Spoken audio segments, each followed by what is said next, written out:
Akhir-akhir ini ada dai yang menyebutkan kiriman Al-Fatihah yang dibaca kepada si mayit akan sampai. Apakah ada pendapat ulama yang mengatakan demikian? Kalau ditanya tentang adakah pendapat ulama yang mengatakan demikian, ada. Kalau pertanyaannya itu jawabannya ada.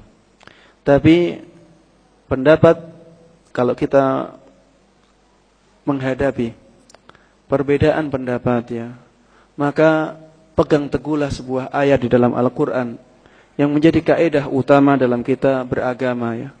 Fa in tanaza'tum fi syai'in farudduhu ila Allahi war Rasul in kuntum tu'minuna billahi wal yaumil akhir. Apabila kalian berbeda pendapat dalam satu masalah, maka kembalikanlah kepada Allah, cari dalilnya di Al-Quran, dan kembalikanlah kepada Rasul, cari dalilnya di sunnah Nabi Muhammad sallallahu alaihi wasallam. In kuntum tu'minuna billahi wal yaumil akhir. Jika kalian benar-benar beriman kepada Allah dan hari akhir. Apakah Rasulullah pernah menghadiahkan Fatihah kepada mayit? Saya tanya, siapa yang bisa menjawab?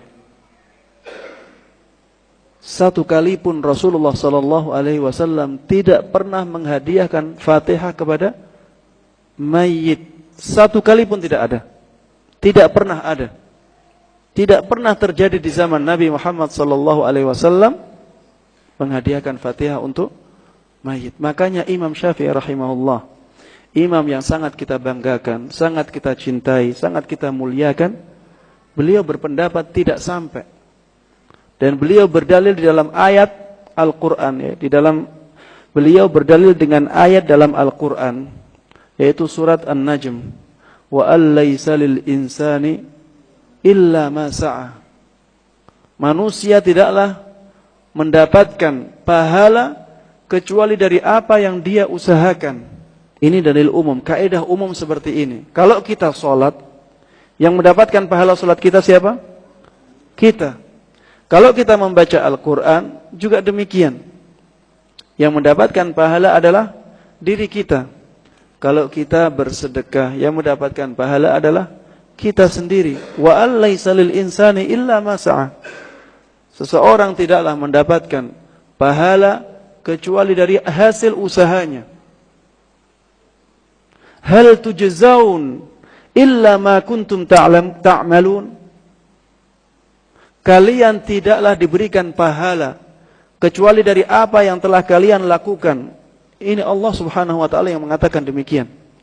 Oleh karenanya, kalau kita melihat ada perbedaan pendapat seperti ini, kembalikan kepada Al-Quran.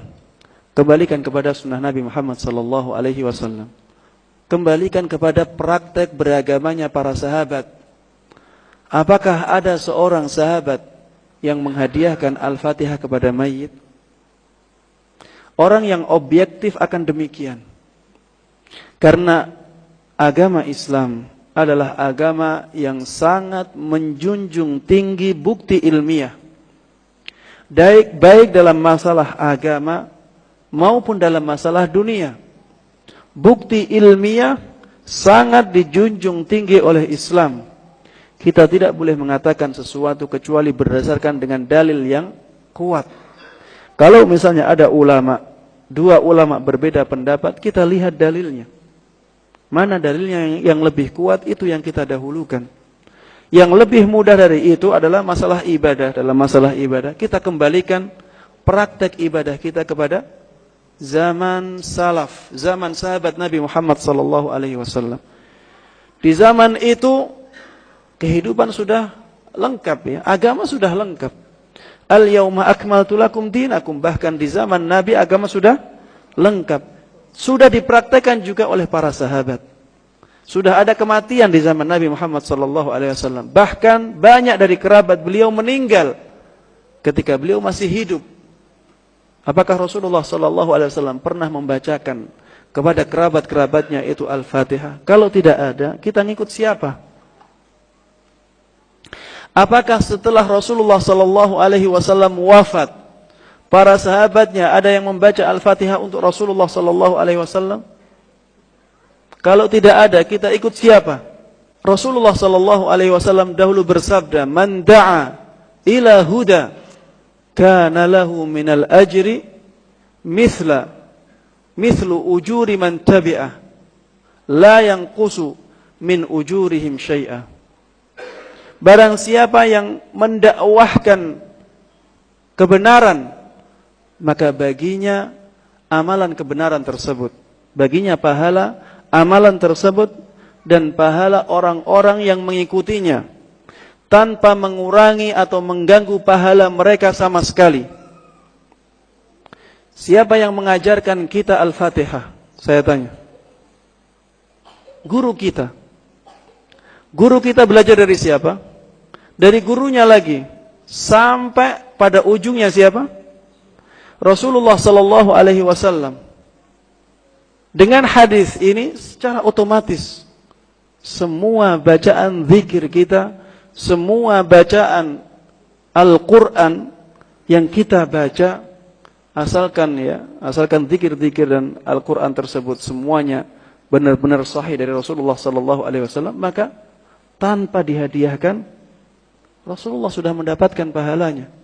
Karena Rasulullah yang mengajarkannya. Semua yang kita amalkan, dari sholat kita, dari zakat kita, dari sedekah kita, dari bacaan Al-Quran kita, bacaan zikir kita, dari siapa kita ambil?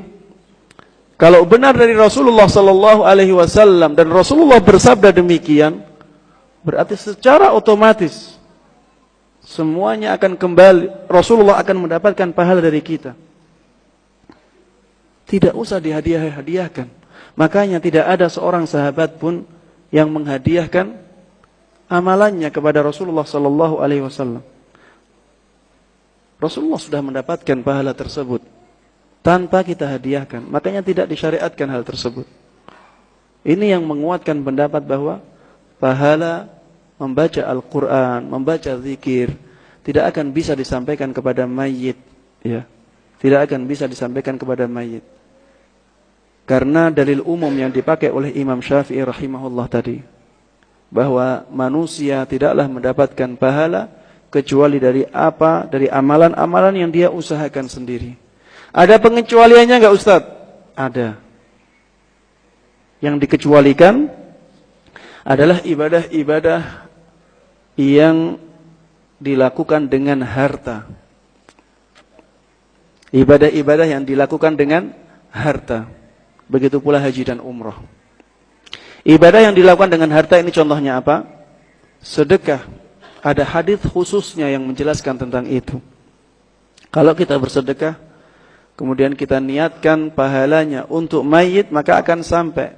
Kenapa Ustaz? Bukankah bertentangan dengan ayat yang Ustaz sebut? Tidak bertentangan, karena ada hadis khususnya menjelaskan masalah itu. Sehingga hadis ini sebagai pengecuali dari dalil umum yang ada di dalam Al-Quran. Dikecualikan hadis, dikecualikan masalah itu. Misalnya lagi tentang wakaf, ya, wakaf dengan harta, kemudian diniatkan untuk mayit, bisa. Rasulullah SAW mengatakannya demikian. Au sadaqatin jariyah, yaitu sedekah jariyah, ya. Sedekah jariyah maksudnya adalah wakaf. Kita bisa. Contohnya lagi apa? Yang berhubungan dengan harta. Melunasi hutang orang yang meninggal. Ini juga akan membebaskan beban yang ditanggung oleh mayit. Sedangkan yang tadi haji dan umrah, ini gabungan antara harta dengan amal badan. Haji dan umrah, haji ada dalilnya. Sedangkan umrah dikiaskan. Umrah dikiaskan karena umrah ini juga disebut dengan haji kecil. Dalilnya dalam masalah haji ada pengecualian. Ini dikecualikan dari dalil umum tadi. Ustaz, bagaimana dengan doa? Bolehkah kita mengirimkan pahala doa kita? Kita jawab, kalau mengirimkan pahalanya tidak. Tapi kita mendoakan mayit, bukan mengirimkan pahala doa. Harus dibedakan dua masalah ini. Mengirimkan pahala doa maksudnya adalah ketika kita berdoa kepada Allah, kita dapat pahala tidak? Dapat pahala. Kemudian kita kirimkan pahala tersebut kepada mayit. Ini tidak ada tidak ada tuntunannya. Tapi mendoakan mayit bukan demikian. Mendoakan mayit adalah meminta kepada Allah Subhanahu wa taala agar mayit diberikan kebaikan-kebaikan. Bukan pahala doa kita kirimkan, bukan. Tapi kita meminta kepada Allah Subhanahu wa taala agar mayit tersebut mendapatkan kebaikan-kebaikan, ya. Mudah-mudahan Allah Subhanahu wa taala mengampuni dosa-dosanya. Mudah-mudahan Allah Subhanahu wa taala menerima semua amal baiknya. Mudah-mudahan Allah Subhanahu wa taala menyelamatkannya dari siksa kubur, memberikannya kenikmatan di alam kuburnya, memasukkan ke dalam surga firdausnya. Ini adalah mendoakan, meminta kepada Allah agar mayit mendapatkan kebaikan-kebaikan, ya. Kalau Allah mengabulkan, maka mayit akan mendapatkan kebaikan tersebut, bukan mendapatkan pahala dari doa kita, bukan. Tapi Allah memberikan kebaikan untuk mayit tersebut. Dan kiriman pahala ini sebenarnya tidak harus menunggu mayit. Orang yang sudah hidup pun bisa. Bisa tidak orang yang sudah masih hidup dikirimi pahala? Bisa. Saya wakaf, misalnya saya wakaf tanah ini untuk dibangunkan masjid untuk saudara saya yang masih hidup. Tidak masalah. Apa salahnya? Karena sudah ada dalilnya. Saya berdakwah misalnya, berdakwah seperti ini, kemudian ada banyak yang mengikuti saya. Pahalanya akan saya dapatkan, baik saya sudah mati atau masih hidup. Tidak ada bedanya dalam masalah itu, karena sudah ada dalilnya, sudah jelas dalilnya. Maka seperti inilah sikap kita, ya, dalam menghadapi semua khilaf di antara para ulama, agar kita menjadi lebih baik, ya. Orang itu harus objektif, orang itu harus insaf. Mana dalilnya? Kalau ada, diterima dengan baik. Kalau tidak ada, jangan dibenar-benarkan. Jangan mencari pembenaran, jangan. Tapi jujurlah, hadapilah dengan jujur. Kita harus objektif, agar kita benar-benar sesuai dengan tuntunan. Kemudian dalam masalah menghadiahkan pahala, ya, ketika kita wakaf atau sedekah, ya, saya selalu mengingatkan hal ini. Jangan sampai kita tidak ingat diri kita. Kita di akhirat nanti juga sangat membutuhkan pahala. Bukan hanya orang yang mati saja, tapi kita sangat membutuhkan pahala tersebut. Makanya kalau kita menghadiahkan pahala amal wakaf kita, ya, sebut juga nama kita. Ya Allah, wakaf ini untuk saya dan orang tua saya. Apa salahnya? Dan Allah Maha Pemurah. Allah bisa memberikan bahkan semua yang kita inginkan, ya. Allah akan mudah untuk memberikannya, tidak akan mengurangi apa yang ada di sisi Allah Subhanahu wa taala. Sama sekali tidak ada yang bisa mengurangi, tidak ada pengaruhnya sama sekali. Kecuali haji dan umrah, tidak boleh, ya. Haji dan umrah memang untuk orang yang kita hadiahkan tersebut, ya.